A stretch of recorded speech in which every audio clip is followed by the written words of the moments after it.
I felt an icy coldness spreading across my back. It was as though the passengers' clothes were completely soaked, and the freezing water was slowly seeping through my jacket and touching my skin. The cold became unbearable. My entire body started trembling. Gathering every bit of courage I had, I looked into the mirror once again. This time, my heart almost stopped.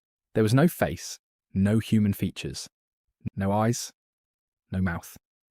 Instead, the mirror showed nothing but a dark black shadow sitting on the back seat. It wasn't still. It seemed to move unnaturally, shifting like smoke trapped inside a human shape. Trying to hide my fear, I spoke. "Brother, are you all right? Are your clothes wet?" For the first time, something answered. But it wasn't a voice.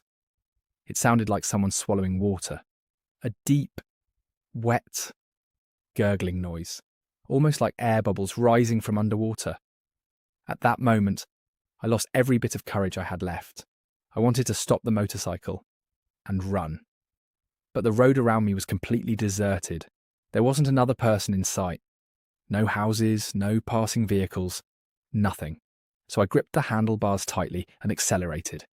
All I wanted was to reach the destination and get rid of my passenger. My hands were shaking so badly that controlling the motorcycle became difficult. The road grew darker with every passing second. On both sides stood old, abandoned buildings. Their broken windows looked like empty eyes watching me from the darkness. Suddenly, my motorcycle's headlight began flickering. On, off, on, off. It looked as though the battery was dying. My heart pounded even faster. After what felt like an eternity, I finally reached the last point shown on the GPS. It wasn't a house, so it wasn't even a proper street. It was a dead end. In front of me stood a crumbling wall and a large iron gate covered with years of rust. I stopped the motorcycle. Without turning around, I said, "Brother, we've arrived." There was no answer, no movement, no sound. Slowly, I turned my head. The back seat was empty. The passenger had disappeared. My breathing stopped. A second earlier, someone had been sitting there. I had felt his weight. I had heard him breathing. I had even spoken to him. But now, there was no one.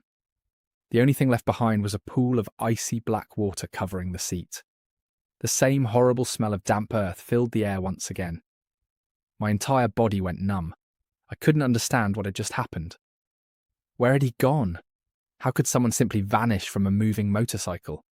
Fear completely took over. Without wasting another second, I started the bike and sped toward home. I never looked back. When I finally reached my house, a high fever struck me. For the next 3 days, I couldn't even get out of bed. Even today, I still don't know who or what that passenger really was. But deep inside, I believe it wasn't human. Perhaps it was a jinn. Or perhaps it was one of Allah's unseen creations. A being that chose my motorcycle for one terrifying journey. A journey I will never forget for the rest of my life.